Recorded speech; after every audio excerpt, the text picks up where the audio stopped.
Hello students, आपको the sign of four के ऊपर क्वेश्चंस पूछे जा सकते हैं। तो इसके ऊपर मैंने कुछ आंसर्स बनाए हैं, क्वेश्चंस और आंसर्स बनाए हैं। तो इसके ऊपर आपको क्वेश्चंस ज़्यादातर पूछा जा सकता है, वो है प्लॉट, स्ट्रक्चर, थीम, सेटिंग या कैरेक्टरिस्टिक्स। इसके ऊपर क्वेश्चंस पूछा जा सकता है। तो देखिए यहाँ पर मैंने कुछ क्वेश्चंस बताए हैं और उसके आंसर्स भी बताए हैं। तो जैसे कि write the theme of the novel the sign of four.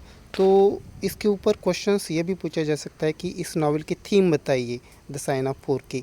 तो इसकी थीम अगर पूछे तो आपका आंसर इस तरीके से लिखना चाहिए आपको, the theme of the novel the sign of four revolves around the Agra treasure. इसकी जो मेन थीम है इस नावल की वो आगरा ट्रेजर के ऊपर है। The novel begins with mysterious disappearance of मेरी मॉस्टन्स फादर। और ये जो नावल है वो स्टार्ट होती है, कहाँ से स्टार्ट होती है, जो मेरी मॉस्टन जो है वो अपनी कंप्लेंट लेकर आती है शेरलॉक होम्स के पास, और उस कंप्लेंट से लेकर ये नावल स्टार्ट होती है। उसके बाद में the Agra treasure directly and adversely affects everyone. In the course of the story the शेख इम्मेसरी and Bartholomew are both murder cause of treasure. तो यहाँ पर सारे जो कॉन्सिक्वेंसेस है वो किसकी किसकी वजह से होती है, उस ट्रेजर की वजह से होती है। जो बार्थलोम्यू है और मिस्री है जो शेख, वो उनका मर्डर होता है ट्रेजर की वजह से। Tonga is killed by Holmes जो है टोंगा को शूट करता है, और वॉटसन और होम्स के द्वारा टोंगा शूट किया जाता है। Jonathan small sentence life imprisonment. और जो जोनाथन स्मॉल है उसको पकड़ लिया जाता है, कैद किया जाता है। It means the greed for the Agra treasure leads every character to their destruction. तो यहाँ पर आगरा ट्रेजर की वजह से सब कुछ डिस्ट्रक्ट हो जाता है। The betrayal of major Sholto leads to destruction. और जो मेजर शोल्टो जो है धोखा देता है, किसको धोखा देता है, वो जोनाथन स्मॉल को धोखा देता है, तो इसकी वजह से उसका भी बहुत बड़ा नुकसान होता है। And this novel even provides romantic conflict for doctor Watson. और यहाँ पर थोड़ा सा एक रोमांटिक कॉन्फ्लिक्ट भी हमको मिलता है डॉक्टर वॉटसन का मेरी मॉस्टन के साथ। With losing the Agra treasure doctor Watson propose मेरी मॉस्टन फॉर मैरिज। और जब आगरा ट्रेजर जो मेरी मॉस्टन के हाथ से निकल जाती है तो डॉक्टर वाटसन को ऐसे लगता है कि यह परफेक्ट टाइमिंग है मिस मॉरी मॉस्टन को प्रपोज करने का, और इस तरीके से आपका आंसर फिनिश होता है। तो आपको अगर नावल के थीम के ऊपर क्वेश्चंस पूछा जाए तो आपको इस तरीके से आंसर लिखना है। अब सेकंड क्वेश्चन ये है, the plot of the novel the sign of four. तो आपको प्लॉट के ऊपर भी क्वेश्चंस पूछा जा सकता है इस नावल से लेकर। तो आपको अगर प्लॉट से लेकर क्वेश्चन पूछा जाए तो आपको आंसर इस तरीके से लिखना है आपको, the novel has a complex plot involving service in India. जो नावल है द साइन ऑफ फोर, उसका प्लॉट किस तरीके से कॉम्प्लेक्स प्लॉट है उसका, उसमें बहुत सारे सब प्लॉट भी आते हैं इसीलिए। द इंडियन रेबेलियन ऑफ 1857, इसमें इंडियन रेबेलियन ऑफ 1857 का भी थोड़ा इन्वॉल्व है। A stolen treasure, the conspiracy by four men. और वो जो द साइन ऑफ फोर नाम का टाइटल लिखा है तो वो एक कंस्पायरेंसी रहती है, षड्यंत्र रचा रहता 4 इंसानों के द्वारा। And two corrupt prison guards, और 2 जो लोग रहते हैं उसमें मेरी मॉस्टन के फादर रहते हैं और एक मेजर शोल्टो रहता, वो दोनों मिलकर वो गार्ड्स रहते और वो 2 गार्ड्स करप्टेड रहते। इसी की वजह से ये सारी कंसिक्वेंसेस यहाँ पर हैपन होती है। देखिए फिर, मेरी मॉस्टन अराइव्स टुवर्ड्स है Sherlock Holmes with the problem of her father's disappearance. ये जो नावल है, ये नावल किस तरीके से स्टार्ट होती है, मेरी मॉस्टन के फादर डिसअपियर्ड रहते हैं और वो कंप्लेंट लेकर आती है शेरलॉक होम्स के पास। Holmes and his companion doctor Watson agree to help her. और बाद में होम्स जो है और डॉक्टर वॉटसन जो है उसको हेल्प करने के लिए राज़ी हो जाते। The meet Thaddeus at Lyceum theatre and learn about Agra treasure. Here about में थोड़ी स्पेलिंग मिस्टेक आ गई है। द मीट थेडियस, वो थेडियस को मिलते हैं लीसियम थिएटर में और वहाँ पर उनको पता चलता है आगरा ट्रेजर के बारे में। At family state they find the body of Bartholomew. और जो बार्थलोम्यू को ढूंढने के लिए निकलते हैं तो उनको बार्थलोम्यू का मर्डर हुआ मिलता है। Holmes makes his investigation and get a lead about murder. और बाद में होम्स को मर्डर के बारे में कुछ लीड मिलती है वहाँ पर मर्डर स्पॉट में, बार्थलोम्यू का जहाँ पर मर्डर होता है वहाँ से। With following the lead, they come to the edge of Thames River and find wooden-legged man named Jonathan Small. और वो जब उस लीड को लेकर थेम्स रिवर के किनारे आ जाते हैं तो वहाँ पर उनको एक इंसान मिलता है जिसका नाम जोनाथन स्मॉल रहता है और उसका एक पैर वुड का रहता है। Jonathan small reveals the story of Agra treasure and 3 अरब। और बाद में जो जोनाथन स्मॉल है वो सारी की सारी स्टोरी बताती है कि किस तरीके से आगरा ट्रेजर की चोरी हो गई थी। That means the novel has the title as the sign of four. और इसीलिए उस टाइटल का उस नॉवेल का नाम रखा है द साइन ऑफ 4। यहाँ पर 4 कैरेक्टर जो रहते हैं बहुत इंपॉर्टेंट रहते हैं, इसीलिए इस नॉवेल को नाम दिया है द साइन ऑफ 4। बाद में देखिए Jonathan small sentence for life imprisonment. और बाद में जोनाथन स्मॉल को लाइफ इम्प्रिजनमेंट के लिए पनिशमेंट मिलती है। डॉक्टर वॉटसन एंड मेरी मॉस्टन एंगेज टू बी मैरिड। और डॉक्टर वॉटसन और मेरी मॉस्टन वो दोनों शादी के लिए तैयार हो जाते। तो यहाँ पर इस तरीके से आपको प्लॉट लिखना है अगर प्लॉट के ऊपर नॉवेल के बारे में क्वेश्चंस पूछा जाए तो। अब देखिए कैरेक्टरिस्टिक्स भी पूछा जा सकते हैं यहाँ पर। अब प्लॉट जो है, प्लॉट जब आप लिखते हो तो प्लॉट मतलब क्या होता है, इवेंट ऑफ सीरीज़। यहाँ पे सीरीज़ ऑफ इवेंट्स, सॉरी, यहाँ पर जो स्टोरी रहती है, स्टोरी में जो कुछ भी इवेंट्स रहते हैं, जो कुछ भी एपिसोड रहते हैं, उन सभी एपिसोड्स को एक साथ बताना होता है, उसी को प्लॉट बोलते हैं। अब कैरेक्टरिस्टिक्स लिखिए। अब कैरेक्टरिस्टिक्स के बारे में आपको क्वेश्चंस पूछा जा सकता है। कैरेक्टरिस्टिक्स मतलब यहाँ पे जो कैरेक्टर्स रहते हैं उन कैरेक्टर्स के बारे में इम्पोर्टेंट, उनके बारे में आपको क्या सोचते हैं, क्या लगता है आपको, वह बताना है आपको। तो यहाँ पर देखिए इस नॉवेल का मेन जो कैरेक्टर है वो शेरलॉक होम्स है। और शेरलॉक होम्स के ऊपर क्वेश्चंस पूछा जा सकता है, या तो शेरलॉक होम्स के ऊपर, या तो मेरी मॉस्टन के ऊपर, या तो फिर डॉक्टर वॉटसन के ऊपर। ये तीनों कैरेक्टर बहुत ही मेन कैरेक्टर है इस नावल में, तो इनके ऊपर कैरेक्टरिस्टिक्स को लेकर क्वेश्चंस पूछा जा सकता है। तो देखिए अगर शेरलॉक होम्स के बारे में आपको क्वेश्चंस पूछे तो उसके मेन कैरेक्टरिस्टिक्स ऐसे रहेंगे: the protagonist, detective, restless and observant. अब देखिए आंसर को डिटेल में पढ़ते हैं हम। Sherlock Holmes is protagonist of the novel the sign of 4।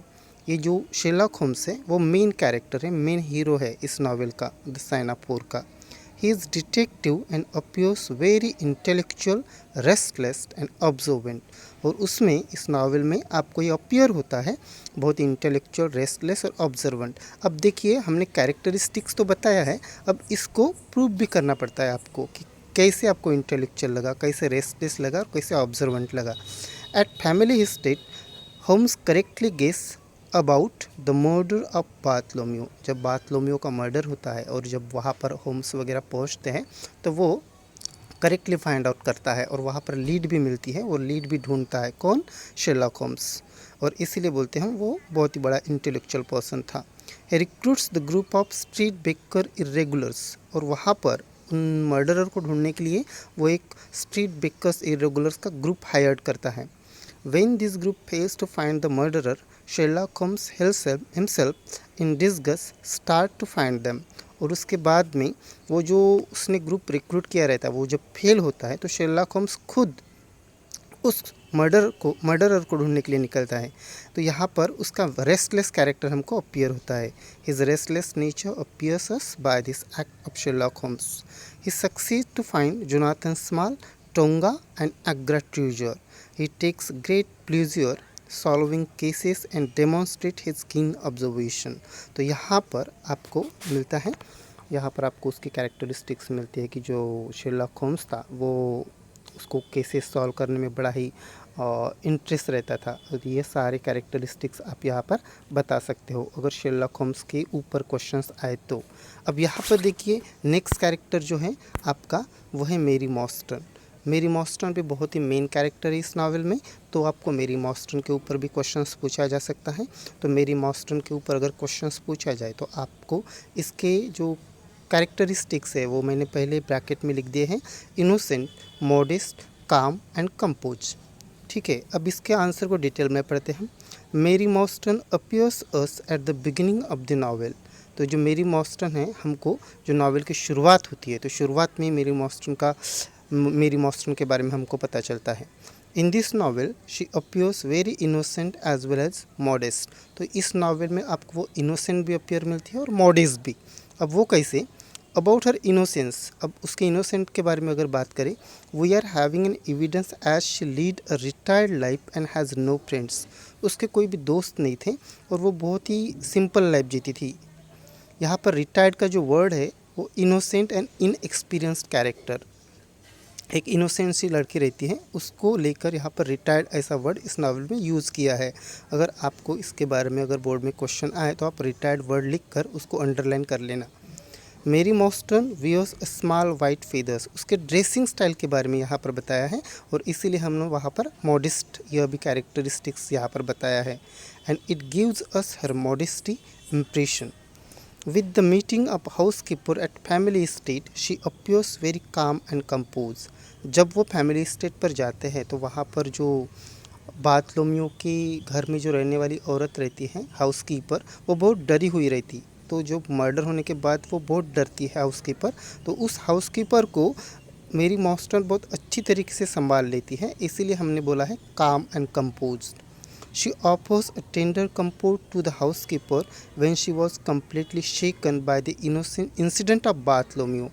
बार्थलोम्यू का जब मर्डर होता है तो उस इंसिडेंट के बाद में हाउसकीपर बहुत ही डरी हुई रहती है, तो उस वहाँ पर शी ऑफर्स टेंडर कंफर्ट, तो वहाँ पर वो अच्छी तरीके से उसको संभाल लेती है हाउसकीपर को। तो यहाँ पर इसीलिए हमने बोला है काम एंड कंपोज। तो आपको मेरी मॉस्टन के पर अगर कैरेक्टरिस्टिक्स के लेकर अगर कोई क्वेश्चंस पूछे तो आपको इस तरीके से आंसर लिखना है। अब नेक्स्ट देखिए, sketch the characteristics of doctor Watson, admiring, honourable, romantic and loyal. अब यहाँ पर हमने आंसर लिखा है इसका। अब इसका आंसर इस तरीके से, डॉक्टर वॉटसन जो है वो बहुत ही अच्छा फ्रेंड था शेरलॉक होम्स का। तो इस तरीके से आपको डॉक्टर वॉटसन को लेकर भी क्वेश्चंस आ सकता है, उसकी कैरेक्टरिस्टिक्स बताइए। अब यहाँ पर देखिए, doctor Watson is the narrator of the novel the sign of four. तो ये जो नावल लिखी है तो उस नावल को बताने वाला बंदा, बताने वाला जो इंसान है, वो इंसान कौन है? डॉक्टर वॉटसन है। इसीलिए हमने बोला है यहाँ पर doctor Watson is the narrator of the novel the sign of four. He has lived with Sherlock Holmes for several years. वह बहुत दिनों से, बहन के बहुत सालों से शेरलॉक होम्स के साथ रहता था। Eight the beginning of the novel he is very concerned for the well being of his friends and very loyal with him. तो आपको नावल के शुरुआत में ही पता चलता है कि वो बहुत ही कॉशियस था शेरलॉक होम्स को लेकर, उसकी तबीयत को लेकर, उसकी हेल्थ को लेकर। तो ये हमको शुरुआत में ही पता चलता है। और वो he was very loyal towards Sherlock Holmes, और शेरलॉक होम्स के साथ बहुत ही लॉयल था। He openly admires his friends in his work, और वो हमेशा उसकी काम की तारीफ करता रहता था। इन this novel he appears very honourable and romantic also. तो इस नावल में आपको वो ऑनरेबल एंड रोमांटिक अपियर होता है। अब रोमांटिक क्यों बोला है हमने? क्योंकि she is having affair with Mary Mostyn, इसीलिए। Their growing love story is a subplot of the novel। यहाँ पर इसकी मेरी मॉस्टन के साथ जो लव स्टोरी है तो उसको लेकर यहाँ पे सब प्लॉट भी मिलता है, लेकिन कि हमको इस नावल में एक छोटी सी लव स्टोरी भी मिलती है मेरी मॉस्टन और डॉक्टर वॉटसन की, इसलिए हमने एक सब प्लॉट बोला है। A complication in the development of their romance come in the form of Agra treasure, और इसकी आग्रा ट्रेजर के साथ लिंक जोड़ी है उस लव स्टोरी की। When doctor Watson fall in love with Mary Morstan he worries that her inheritance will come between them. जब वो मेरी मॉस्टन के प्यार में पड़ता है तो उसको डायरेक्टली वो प्रपोज नहीं करता। क्यों नहीं करता? क्योंकि उस टाइम मेरी मॉस्टन जो है वो बहुत बड़े ख़जाने की एक वारिस थी, और उस टाइम उसने, अगर डॉक्टर वॉटसन ने उसको प्रपोज़ किया रहता तो मेरी मॉस्टन ऐसे सोच सकती थी कि मेरे पास बहुत बड़ी प्रॉपर्टी आने वाली है, इसीलिए डॉक्टर वॉटसन मुझे प्रपोज़ कर रहे हैं। इसीलिए वो बोल रहा है कि उसका जो इनहेरिटेंस था, उसकी जो बहुत बड़े ख़जाने की वो वारिस होने वाली थी, वो कई प्रॉब्लम ना क्रिएट कर दे उसकी लव स्टोरी में। इसीलिए Watson is committed to Holmes and follows him into a range of potentially dangerous situations.